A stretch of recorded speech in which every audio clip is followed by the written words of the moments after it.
What's going on, lovely people? How are we doing? All is good, honestly. All is good. I'm blessed. I feel happy. I'm healthy. Yeah, all is good. All is good.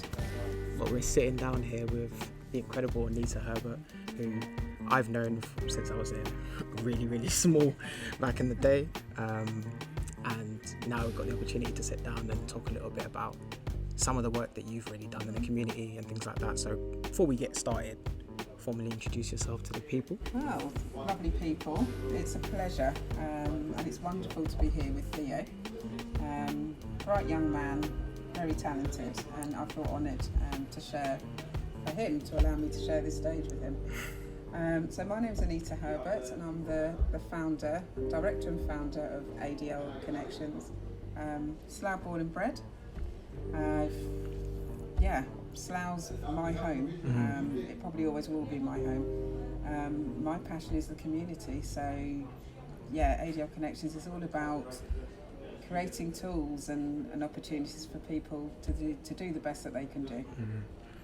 I see that's kind of one of the things that I think has brought us together naturally and quite organically, is that doing community work, and I mean for the amount of time, the years that you've been doing it for, I can only imagine, especially now how social media has taken over and we can just throw up a phone and microphones and things like that and create content, but I'm sure it's very difficult for people who are now in the older generations to just tap into how things are now with the media. So it's great to get you to come on, and because I've seen all the work you've been doing, and you're not calling me old though. I'm not the old. No.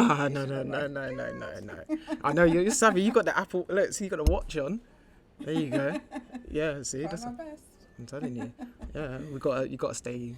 Use what you can. That's what I say to everyone. Like, use the technology in the best way possible. Absolutely. But it's just fantastic to actually get you to come on here and to be able to, give first-hand accounts of what it's like. I wouldn't say necessarily on the front line, but just working in communities, maybe some of the obstacles and things like that we incur, because this COVID situation doesn't seem to be obviously going anywhere, and it's scuppered so many plans. But let's start off with allowing you to talk a little bit about your inceptions into community work and what you did and what you currently do. Okay. As I said before, community truly is a passion. From a young age, I've always wanted to give back. I've always wanted to make people shine. I've always wanted people just to do better and find ways to help people do things.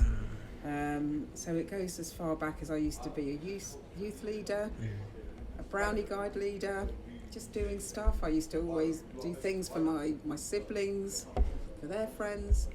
So it stems way back, probably from when I was very early 20s, if not earlier. And how I got into it, I used to go to a youth club back in the day, probably with your dad. Back in the day.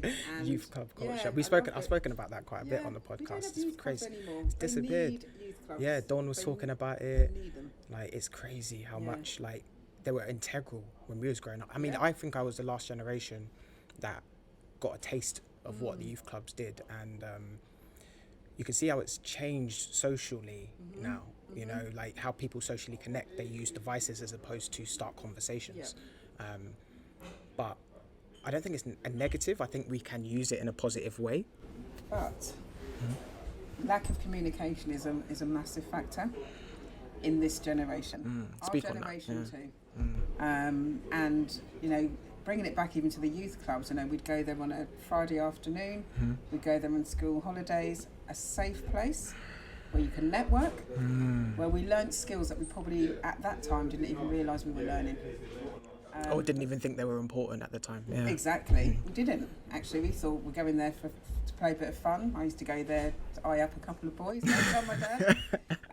But we learnt a lot. And actually, even now, moving into how we are now, even communicating back in those days, if we needed to speak to someone, we'd either see them at school, we'd see if we can beg, borrow, or steal 2p or 5 pence for a phone box, or we'd just go and knock on their door. Yeah.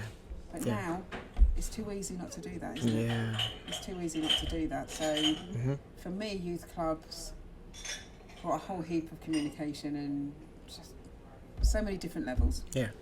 And it actually, that steered me to what You're I'm doing today. now. Yeah. Because I loved it. I loved our leaders. I loved what they taught me.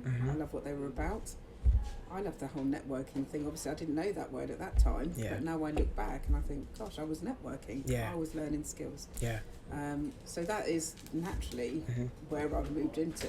Everything I do is around giving back to the community, whether it's through ADL, my business, which I'm very proud of, or through the charity work that I do. Yeah. Again, giving back to people, different generations, or back to my family. You know, I just love giving back. It's nice to get paid for it, so ADL's hopefully 100%. I can grow that business. Yeah. But I still think it's important to volunteer as well. Yeah, volunteering of that. And sometimes, I'm glad you brought that up, I don't think it's necessarily volunteering money or providing. I think the voluntary aspect of it comes down to your time, you know. How much of your time are you willing to give? And then how much of your quality time are you willing to give? Because a lot of people give time by force or by feeling like they kind of have to in order to get somewhere.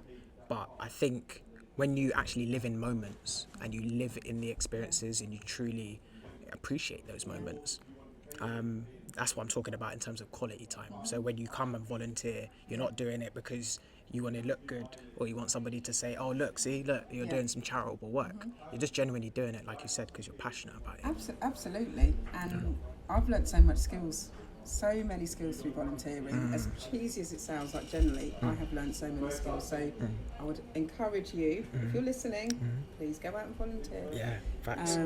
Honestly, you learn so much, and just the power of giving back, sharing the skills, gifting my skills to empower people, whether they're a small child to a granny, whoever. If I can gift my skills and help someone, I'm going to do it. Yeah. Makes me feel good. Yeah.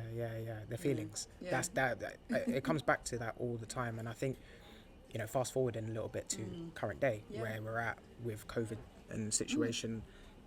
I think what it's done, and I've said this a few times, is it's allowed people to kind of look intrinsically about what they're actually doing, why they're moving in the direction they are, why they're doing what they're doing. And it's caused a lot of people to say, hold on, like, do I really enjoy this? Is it really making me happy? Am I being fulfilled? And I think so many times the answer is no, you know, for a lot of people, because we get pushed into circumstances. A lot of people are victim of their environment. So whatever their environment allowed them to do, in terms of resources, access to them, it limits your ceiling in terms of where you can get to in life. The biggest thing, I'm glad you brought up communication.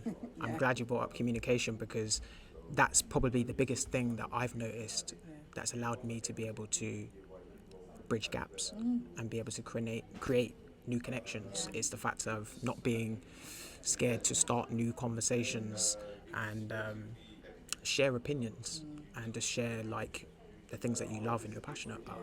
You know? And that's how I found you, actually. As much as I went to school with your dad and all, but that's how I found you. I was sifting through Instagram, I think it was. These great pictures come out. I saw some black and white pictures and I stopped and I looked and I thought, wow. And then, fortunately, I met you at a community meeting. That's right. When we were at the Caribbean Forum meeting. Yes, that's right. So I heard about mine. I'm like, this guy's so talented. Oh, thank you. And you, like, generally inspiring me. And I'm just like, and you know, one of the things that ADL does and what I feel passionate about is just particularly young black people, particularly young black men. Young men. Honestly, you are a role model, and we need more Theos in this world. Thank you. We do. I appreciate that. And everything you do, you communicate your art in a way that actually engages people. Yeah. And I have to applaud that. Oh, thank you. Thank you. I applaud that. Thank you. Well, you know what? It's... Yeah, I mean, I try not to look at myself in that light as much as possible, just to keep my feet on the ground and remain humble. But yeah, one thing that I always try to do is try to be a representative for the next young person who likes me, like me. You know, when I didn't have the same opportunities that some people just get and they go straight into the creative fields, professional sports, but I've been quite lucky, you know, so I figured it's very important because I'm seeing the struggles, the mental health issues that kids are going through today, the lack of representation for young black males in corporate sectors, in creative fields. When it comes down to ownership, that's where we start to diminish in numbers. You don't see as many of us. So that's why I was like, let me put out a platform, and whatever brand or whatever thing I create, it needs to be me. Yeah, I love it. So that when people see it, they see my hair, they see my face, they see the fact that, oh, this is one of us. Like, it hasn't been tainted by the system, and we're still, and you turn around and share that story. And just being you, showing your art, being you, your familiar self. You're very familiar to me, and I love what I see. Yeah. But actually, people can be, they can be successful. They don't have to look a certain way. They can be 100%. their own style. Yeah. And one of the things that I do with ADL Connections is I do a lot of work with young people around their own personal brand, their own unique style, their own unique superpower, because everyone has one. Yep. They may not know they've got one. Oh yeah, it takes somebody to It tell takes you someone to sometimes. say. So a lot of the work that I'm doing is to kind of bring those skills, those strengths out of people. Yeah. Yeah. Yeah, So keep watching. that's huge. I mean, like, when we had a conversation before this and you was talking about some of the things that ADL is all about, I mean, it completely makes sense based off of your history working in the community. But here's something where I've struggled to do community work, and it's because when you attribute a lot of time to professional career paths, whatever that may be, you put a lot of time and energy in, and naturally you want to receive some of that value back at some point. And I find too many times in communities, because they're so underfunded, so underrepresented, they find it's hard to maintain and sustain a project. It becomes something it's not meant to be. Like, it's meant to be about helping, it's meant to be about sharing, but it ends up being about the bottom line sometimes, you know? So yeah, like, speak on that a little bit in terms of how how you thought about that in terms of ADL, or if you did. Yeah, I mean, when I started the business, I'd come from a almost 30-year career in a corporate. So I was managing the community program for Mars. It did me well. I grew a lot, I learned a lot. I have absolutely no complaints. I had some great experiences there. However, for me, I'm like, I'm sharing my skills, my gifts and everything for a great company. But actually, what do I want to do for myself? So that's kind of how ADL started. And I lost my train of thought now. That's fine. That's kind of how it started. So for me, it was just around just really creating those platforms. I'm sorry, I probably haven't answered that question, articulated the answer. No, I think in a way, I feel like you kind of have, though, because you talked about the importance for something that is lacking, and that is fulfillment. Yeah, fulfillment. You know, whatever, it goes back to what we were talking about a minute ago, like, whatever career path you're in, if it doesn't contain passion, if you're not doing it through joy and happiness, it doesn't matter what it is. Yeah, because absolutely. inevitably you're gonna give up, you're going to move on to something else because it's not feeding you. Yeah, and the biggest thing for me is I'm doing this for me. I'm following my dreams. This is my vision. People very well know me. A lot of people still think I work at Mars. I'm not. I left there in 2016. But now I can kind of bring my vision and really focus on what? Specifics. Specific areas. Yeah. And I'm just really excited about it. I'm excited about this journey I'm going on. I'm excited about bringing people in, you know, lots of community partners that I have, and but it is all about my business, my brand. It's there to inspire. So the three words that are so pivotal to me and my values are engage, inspire, and connect. ADL is all about that. And I'm, to be honest, they're three massive values for me. I'm quite a value-driven person. So for me, I'm going to put my heart and soul into something because it's, one, it ticks my values. Two, I'm so passionate about it, excited about it. But actually, it's what ADL represents. Yeah, and I think that's what we need more of. The community support, going back to the whole youth club era, youth club days.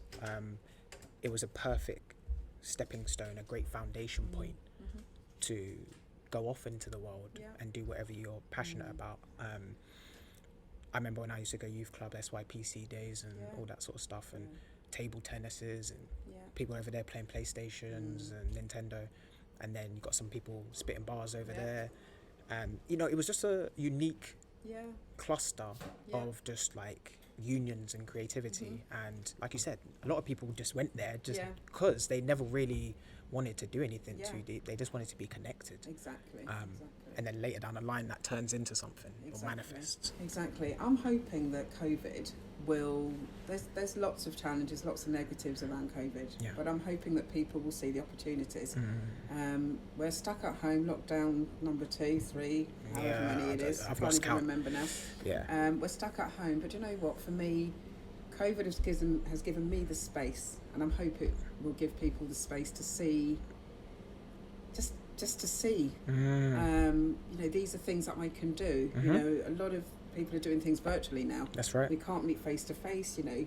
I'm sure we'd be having a coffee or sat next to each other in a different setting.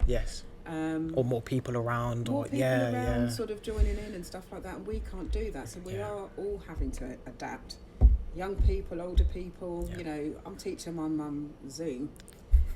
She's not happy about it. She can FaceTime now, she can WhatsApp now, she can use Zoom now. So honestly, there's so many opportunities, so we can still connect. We still can communicate in a different way. And is this going to be the norm? Probably more of it, I don't know. I think it's somewhere in between we'll land, won't we? Like, we're not going to get full restriction released. Like, they're not going to give us the reins and say, go on, you can just go back to normal. And I think even if you do, there's going to be so much fear in terms of people wanting to interact in terms of close counters. So I genuinely believe that this time is more important for our mental health than it is any other form of health right now, because you're taking away things from people, you're refusing access, you're stopping people from being able to do what they want to do, whilst worrying about a virus that could kill them potentially.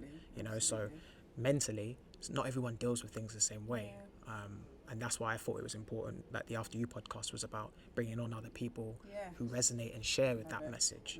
You know, and people are going to have to be resilient, because they're getting batted back all the time. You know, people homeschooling. I am so glad I haven't got young children, because I do not know how I would cope. I'm so glad I don't have young children. But people have to be resilient and bounce back. And it's going to be tough because people are going to be fearful. People are going to get depressed, and I don't even like that word. People are going to get anxious. You know, in a normal setting, if we're going into Tesco's or whatever, people are going to be nervous. You know, it's mental health. I think that's going to be. It's going to be huge. It is, massive. It is huge. It already is a big talking point, turning into something. See, when I look at mental health, the only query I have with people discussing it is that they generalize a little bit too much. They don't break down the specific areas of mental health, and then we forget that everyone is different. So how can you identify what mental health somebody else is going through unless they're willing to voice and talk about it? Again, it's back to this whole communication piece, isn't it? And there's no shame in actually having not being able to cope, not being able to manage. You know, the likes of yourselves and me, we provide tools that help people manage. You know, you have your art, you know, I might have my workshops or events. So it's talking through it really, and just making sure that people are, even if it is on Zoom, in a safe space. Make that space safe. Absolutely. So people can voice it. It's not always going to be easy, not everyone will, and you do hear sad stories, but I think as long as you can provide those opportunities to give people a safe space, they can talk. And it's good, and it's good to talk. I talk a lot, but it's good to talk. No, it is because you talk yourself. I mean, people like to say you can talk yourself out of things. But I think you can easily talk yourself into them. It's the same thing as having the glass half full or half empty sort of thing. Like, how do you look at things? And I always look at it as, this is a tool we can use. Our communication is a power. You know, people get paid lots and lots of money because of the influence of the words that they say. Whereas I think sometimes we abuse that power. We abuse the ability we have to connect with somebody through words. I get that. You know what I mean? And that's why I think we need a bit of guidance moving forward, because the tools are all there. The tools are all there for us to communicate well, to use the world, like to live sustainably, to, you know, think about our mental health as well and consider it. But the problem is always that system. There's a system. There has to be a system that dictates to us and is working in and around that system while still being open-minded. Absolutely. And everything's a process, isn't it? We're all going through a process, the system, conforming. And sometimes it's hard. Yeah. But you need to kind of follow a process. A lot of what I'm doing for my mental well-being actually through COVID is I'm exercising more. Good. And it's making me feel great. Brighter. Honestly, it's the best that I've felt for years. My clothes are a little bit baggy, but actually, and I'm listening to podcasts. So there's so many different things. You know, I go for a walk and I don't think about how far I'm walking. I'm listening to a podcast, and usually an inspirational one. There you go. You know, I'm taking some coaching. There's so many things, and actually, people are always willing to help. They are. But you have to be open to receive it. 100%. And that's taken me years, because I'm quite an independent, responsible person from a young age. I've always kind of just, if I need something done, I just do it myself and get on. It. Yeah. But actually, one thing COVID has taught me is just be open to receive. Yeah. Whatever that is to support me. And that's a big win for me this last year, or almost a year. Is just be ready to receive. Yeah, that's huge, being able to receive, because I've noticed as well with communication online now, it's so, I don't want to say shallow, but it's close to, you know, the conversations, they don't feel as meaningful, you know, even the interactions online, they're comment-based, they're like-based, they're share-based, which is quick. It's about moving on to the next thing quickly, and the problem is that we don't absorb enough. Like, honestly, if you used to ask people what the last 5, I don't know, Instagram accounts they looked at, the last 5 YouTube pages they looked at, they probably couldn't even remember. And it's like, because they're looking at so much now, the options are so much more available. I think what it's come down to now, we've got to learn how to fine tune. You know, like, it's great that all of these things are out there, but that's not the most important part. The most important part is noticing what works for you. Exactly. You know, 100%. because there could be 1,000 things out there. You may only need one. You only need maybe one of those things in order to find happiness. But we're consumed by hundreds and thousands of them, and that's where we get lost. I think it's influential, isn't it? Because you're looking at, you know, all these different platforms, and I'm not the best on these platforms, because I see someone, you know, cursing down their friend, or those, you know, these sorts of things. And actually, things like that, they damage people's mindset. They damage people's mental well-being. Yes, they do. Because it's a toxic environment. It's so influential, honestly. And you go on Instagram, and this is, you know, you see all sorts of adverts. You know, I need to be that person, but actually, just be yourself. That's right. Yep. Just be yourself. I mean, they're great platforms if you use them correctly. They're great platforms if you need information. But actually, they can create, it is a bit of a double-edged sword, really, because they can create damage, like you said, toxic. That's a really good word. It is. I think like there's a lot of toxic energy that's being put out there right now. And it's also, what I don't like is it's being championed. Like, it's almost cool to be toxic now, if you know what I'm saying. It's like, no, don't worry about people think about you. Just forget them. Just worry about you. And don't get me wrong, self-love's important. But then you start getting to a point where narcissism starts creeping in, and ego starts creeping in, and then you start saying, I'm better than that person, and I'm more important than that person. And no, you're not. You know, we need to find that base level where we can understand that there's going to be good and there's going to be bad as well. Can't avoid either. I'm smiling away here. This is you mentioned the word ego. I was having a coaching session last night. And ego was one of the words we were talking about. you and go. Exactly pretty much the same description you said. So I'm smiling like, wow, that's a sign. Yeah, I tell you, you got to pay attention to the signs. Yeah, like honestly, truly. Yeah. But, yeah. But that's what I noticed. I notice a lot, and I'm sure you've noticed as well. So, tell me a little bit about like the kinds of individuals that you have worked with throughout ADL in terms of like some of the things you notice and common trends, you could say. Yeah, I've worked with young girls, young men, mixed groups, people who are unemployed, lost their confidence. Yeah. And for some of the stuff that I do, it's just giving them the confidence. You know, with the work that I do, I can't promise them a job at the end of it. Yeah, of course, yeah. But actually, what I can promise them is that they're going to feel better about themselves. Again, with the young people, just almost providing them with to find a way to see the strengths in themselves. Yeah. So, you know, that superpower. You know, simple things like, I don't know, I did a session in the school once and we were talking about teamwork. And the young boy, well, what's teamwork then? I said, okay, tell. No, I don't get it. I'm not really interested. I said, tell me what you do in your normal life. And we were talking about teamwork, and then we were kind of talking about sort of the CV type stuff. So he was talking about his stuff. Oh yeah, I play football. Or, you know, so then I said, stop you there. Yeah. Do you play football by yourself? Oh no, I play for. Okay. Yeah. So how do you communicate with your team? And I think the light bulb started to switch on then. Team. Oh, is that teamwork? Yes, it is. I said some of the simplest things that we do are skills that you're learning. Another young lady, she said, I literally don't do anything. All I have to do is babysit. I said, stop there. You babysit. How old's she had a sister. How old's your sister that you look after? 4. Okay, so you babysit, what do you do? She goes, well, sometimes I have to feed her. I said, stop. You're talking about responsibility. Yeah. You're talking about home training. All this stuff. Yeah, nurture. I said, so, yeah, a lot of what I do is just bringing out things that people don't realise that they have. And some of them are simple things. Yeah. For a young child, actually, for a young person, I should say, that's something they could put on their CV.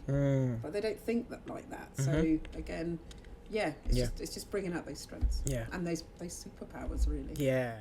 I mean, I remember you previously brought up when we just started this, when you were talking about how important it is, particularly for young black males. Yeah. And I'm glad particularly you brought that bit up because that's why this brand is You and His Day. Because I specifically wanted to target the male market. I understand that we could say that it's already been played and there's enough out there of men's stuff dominating history. We get that, but I also think that we shouldn't flip flop when situations occur. So right now we're trying to empower women. We're trying to fight for equality. Absolutely. And all of these things. But it doesn't mean that we now give up on the male side. Yeah, I totally agree. Because I'm seeing a lot more men who are feeling less confident about speaking out because of all the new things that are coming out now. So that's why I thought it's important to have a balanced, open-minded platform that is respectful of all of those other things and actually champions them as well. It's amazing. But look, you can still represent, and for me, it's about visual. When young black boys watch this, or young black people in general, I want young black boys to be like, okay, so I don't have to be the road man. I don't have to be, I don't have to be, you can just be who you are. Exactly that. Like, that's truly what it is. I think we're too stigmatized in the black community, particularly males, to be the next rapper, to be the next athlete, to be the next go-getter. In reality, some people might not be interested in any of those things. So where do you find your lane throughout life if they're trying to force us down those lanes? So I felt so important to have open places where I can bring people on and just get them to discuss what their passion is. Yeah, and it's great. And you are a role model to young black men doing what you're doing. You are following your dreams, your passions. And actually, you talk it. And you know what? With everything we do, we have to be real. we have to be real. You talk it as it is. Yeah. You talk the truth, and Yeah. you know, a lot of it. Some of the young black men that I have worked with are. It's nervous. It's peer pressure. It's like you said. They feel they have to conform to be a certain way. Yeah. And black men get negative press. A lot. I mean, you could just look at just basic crime in general. Yeah, like you look at black kids walking down the street. There's assumptions going on before you even know who the person is. Absolutely. And that doesn't exist in other communities. Absolutely. And they need to just... Not to the same level, should I say. No, but it happens. Yeah. If it happens once, twice, it happens, and it shouldn't happen. And then it sticks. Yeah. And people say, well, I think some people are so fed up with it happening that, do you know what? You say I'm doing it, so I'm going to just do it anyway. Why not? I might as well. And that's the feedback that I've had on occasion. Yeah. Well, they keep telling me I can't wear my hair how I want, or I got sent home because I had a grade 1, but that's how we cut our hair. So do you know what? I'm going to do what I want. They're telling me I did this or did that, so do you know what? I'm going to go and do it. Yep. Prove them right. Yep. But you need to prove people wrong.